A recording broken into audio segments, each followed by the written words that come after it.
Okay, welcome back to my video diary channel. It's also the channel where I practice my blogging, practice my commentary, and I try to get more familiar with new equipment. And the new equipment this time is the Insta360 X3 camera. It's a 360 camera. I punched. I've a bit thirsty because I've been singing. You can see my setup. Like here. But yes, I should try not to get distracted. But I also need some water. What to do? I'll get some water later. I've been shooting a whole bunch of videos that were mostly in HDR mode, because HDR is great. It can shoot what it does is it shoots at least two. I don't know what they do. It's a bit of a secret sauce, but I think they would shoot two exposures, a higher and a lower one. But it could just be a normal one and a low one, or a normal one and a high one. But it wouldn't really make sense. What they should do is a high one and a lower one, and then it combines it. So in a second, there'd be 30 frames, but it would shoot, there'd be 30 still frames in a second that's played very quickly after another. That's how you get video. But it will actually play at least 1/60th, 60 frames a second, and then combine 2 frames together. But sometimes, if there's movement, imagine the camera's moving, the bright frame and the dark frame won't match exactly, and there'll be a bit of ghosting, which is what I noticed in the last video I did of me cooking instant noodles. If you, even in the bright room here with HDR mode on, if you look at the curtains, it was a bit obvious, because the curtains are quite bright. As I moved the camera, even when I was hand holding it, because it's not that bright here, the shutter speeds have to be a bit longer. So as I move the camera, the frames, the lighter and the darker frame, don't match up exactly. So HDR is great if there's not too much movement, or if you have a lot of bright light. But it's something that you really need to test and see what works or what doesn't work. And that's what I'm doing here. So thank you for clicking on and watching these videos. I actually get the YouTube analytics, and I can see that not many, but a few people watch these. And they don't stay for long either, because it's not like a proper concise review. It's me doing a whole bunch of things, like I mentioned at the beginning.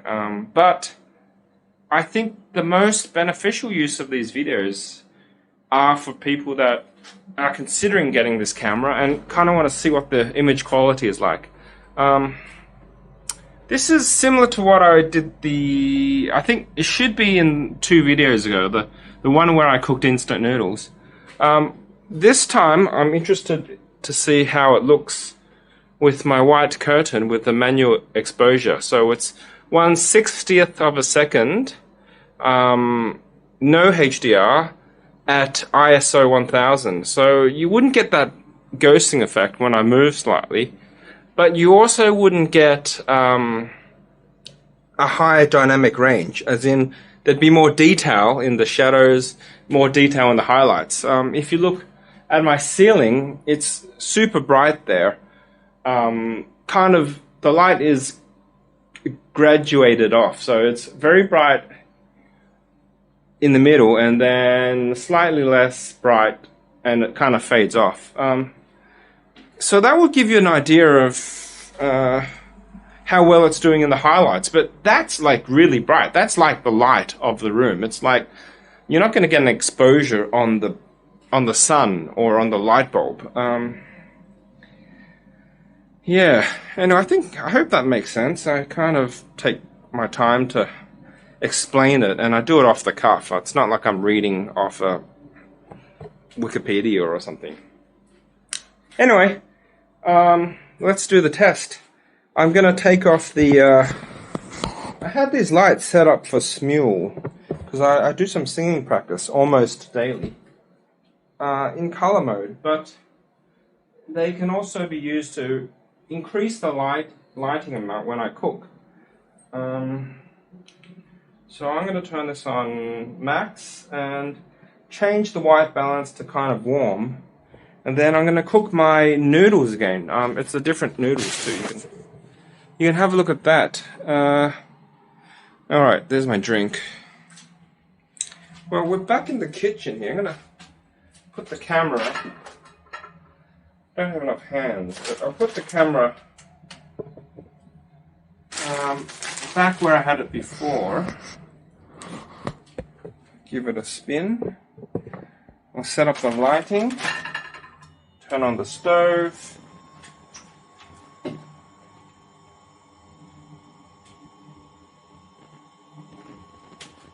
Yeah, it does make a big difference. I'm guessing that would almost double the light here. And because we're not using HDR,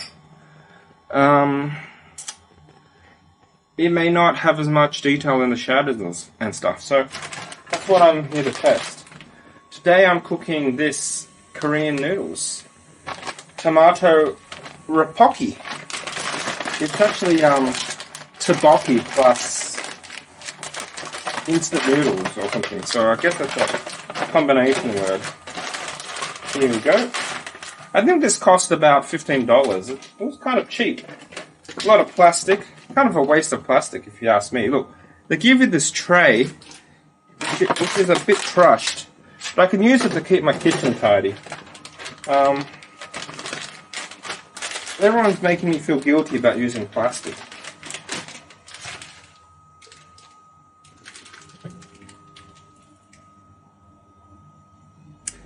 Somewhat disappointed because it's, well, actually I shouldn't be, but it's just plain instant noodles from my favorite brand Samyang and some tteokbokki and this flavoring sauce.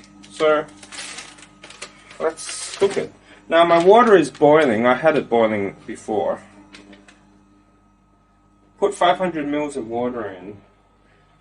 Okay, I've got too much water, but I'll take some out before I add the sauce. So here's my tteokbokki. It's a Korean rice cake, and that goes in there. I've got my desiccant, which I'm going to check out.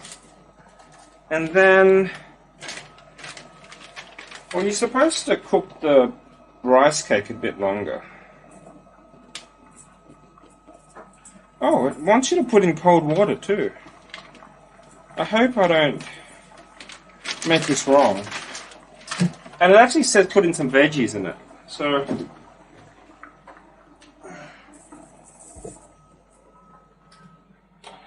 in my fridge, I still have some kimchi from 2 years ago. It's preserved, so it should still be fine. That's what kimchi is. It's preserved vegetables. Oh, I've got a lot of stuff in here.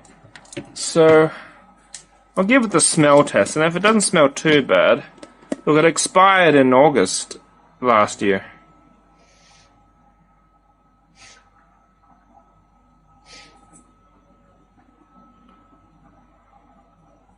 I think the color's a bit off.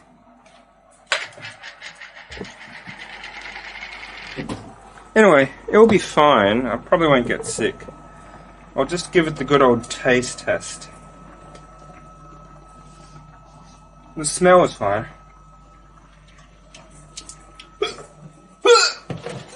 Just kidding, it's fine. It doesn't look that appealing. Maybe I won't use it, but it's probably fine. Just the green is a bit off. But that's kind of how it looks. I put it separately. It does taste okay. Whoa, it's hot.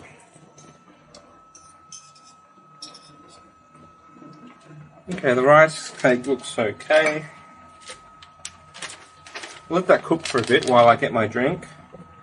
And I'll just check it's recording. Yes, it is. 10 minutes gone already.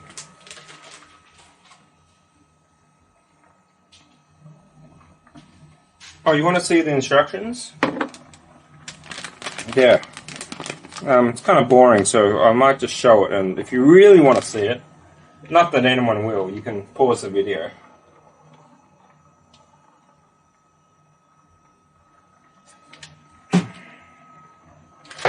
Got way too much water in here, but I'll pour it out. Okay, in goes the ramen noodles.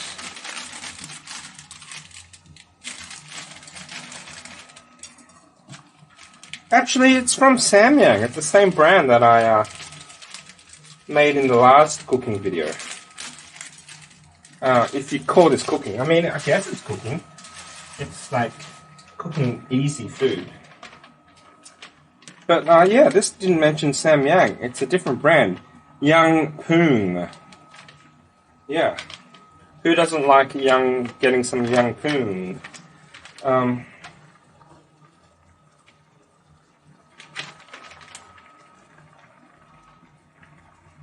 Okay.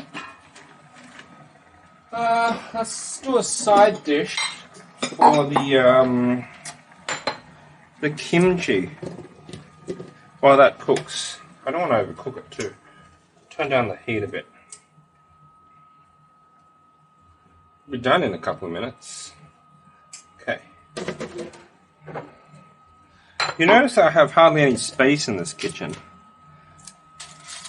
That's why I said in the last video it's a bit of a horrible kitchen, but when I reviewed it, I think I shouldn't be that critical because it's a great little kitchen. It's small, and this place for Hong Kong doesn't cost me that much for rent. I mean, okay, rent's not cheap. I spend way too much money on rent, but I do need a place that's not crazy tiny to be able to live somewhat comfortably. This is like the smallest I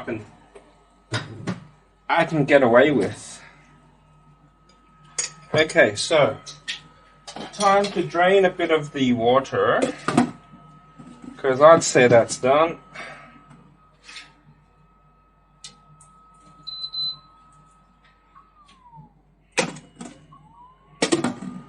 Maybe a bit more. And then next is just to add the sauce in.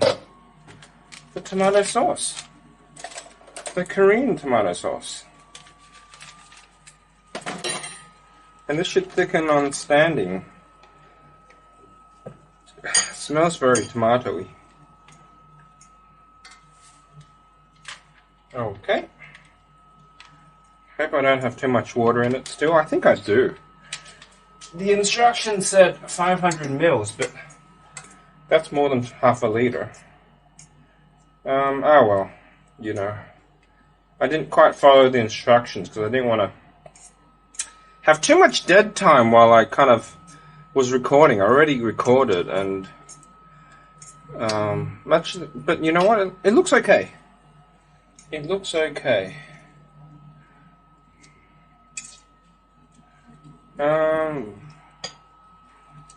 Here we go.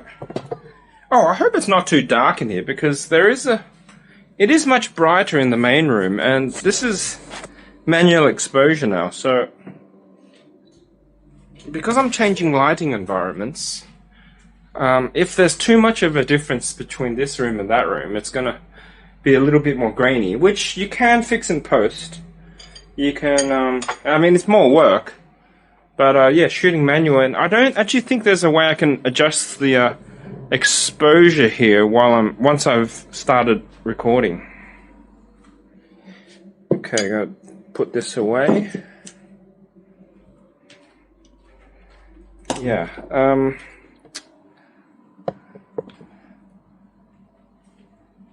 I don't think there's a shutter speed priorities shutter speed priority mode on this camera. It would be good if they had that, but it's kind of like a pro feature that most people wouldn't even know how to use. Okay, tricky holding the camera. I guess I'll move it in a few rounds. Okay, put that there. Extend the selfie stick. Oh, if you want to see the selfie stick, how about I put in the mirror there so you can see it? There you go, you can see it.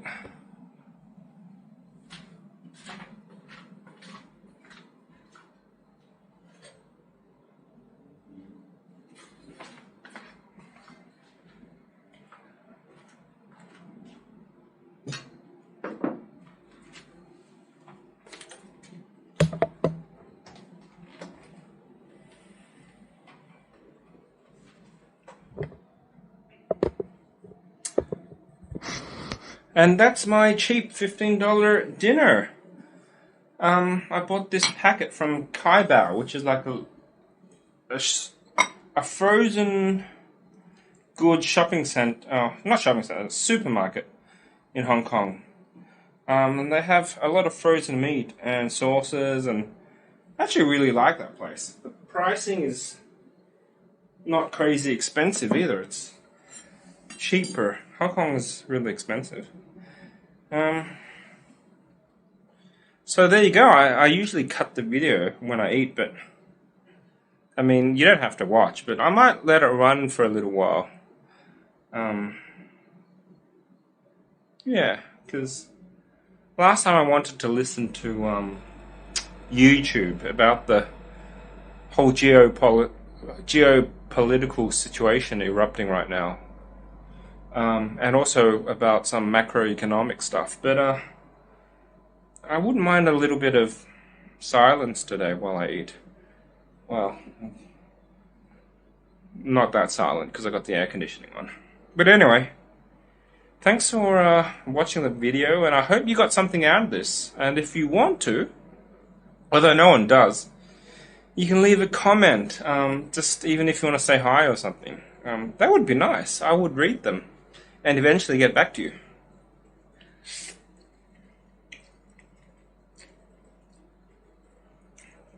It does taste like tomato. Might as well do a review while I'm here.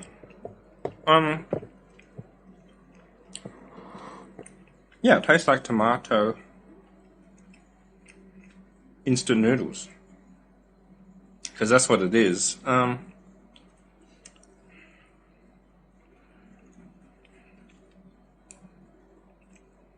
The rabokki, which is the rice cake, yeah, tastes like what I'm used to, in that it's kind of chewy. It's very chewy, but that's kind of a feature of rice cake.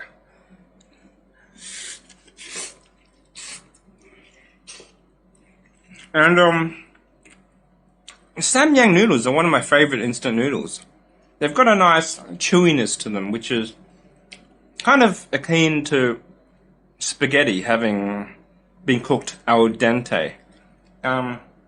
If you ever have some cheaper instant noodles, they lack a bit of sponginess or a bit of chewiness, which makes it tastes better. It's a better experience.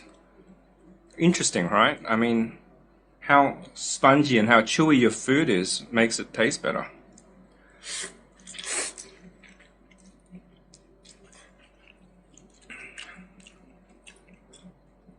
In this light, the kimchi looks better too.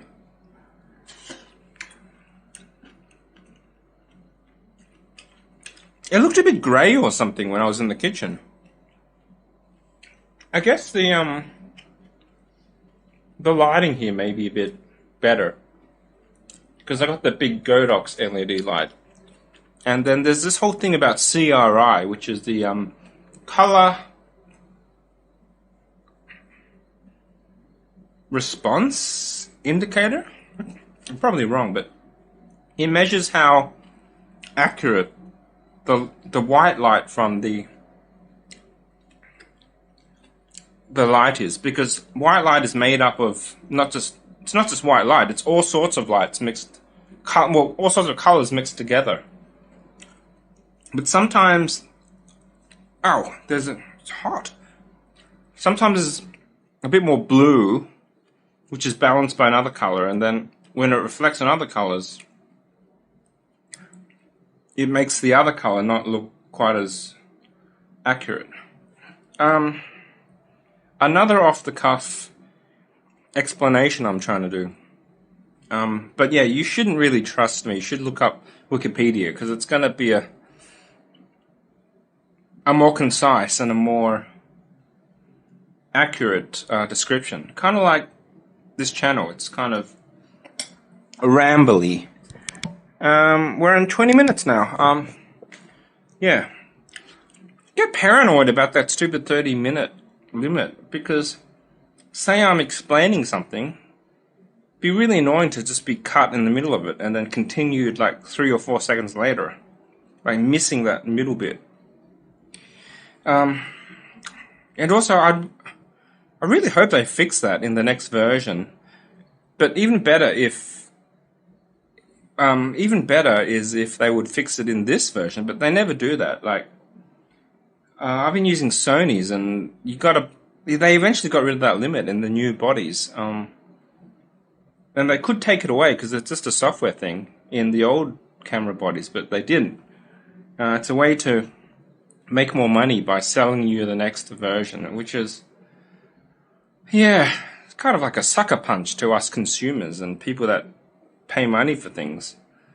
And then the software that they have, it limits them. It's crippled unnecessarily. But that's the way of consumerism. It's called planned. It's not really, actually.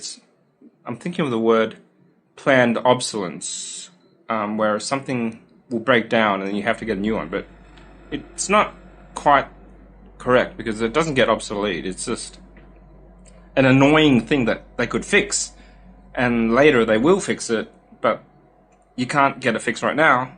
So later on, when they do have a new version that fixes it, then you pay them more money for a product that's almost the same and could have not had that limitation.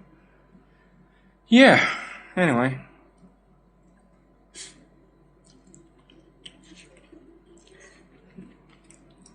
Me and my wordy videos.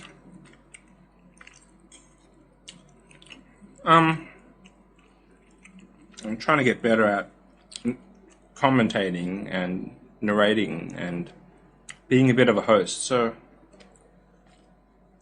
it's actually exactly what I want to practice, even though some people say it's long and boring. But the ability to commentate, fill in time, and also make things more interesting is a very important skill. I'll talk more about that later, probably, because I think this video is long enough. I think it's time to say cheers and end it for real, because my retention rate is going to really hurt this channel, even though I don't really want to get more customers. Not customers, but I do kind of want people to watch this channel, but I don't want too many people to watch this channel. But I don't want no one to watch this channel. Do you know what I mean? Yeah. Anyway, that said, it's time to sign off, and thanks for watching. Do your subscribing or unsubscribing, or your liking or your no liking, and your commenting or lack of commenting, commenting, as in silence. Yeah, I really should sign off. So, bye.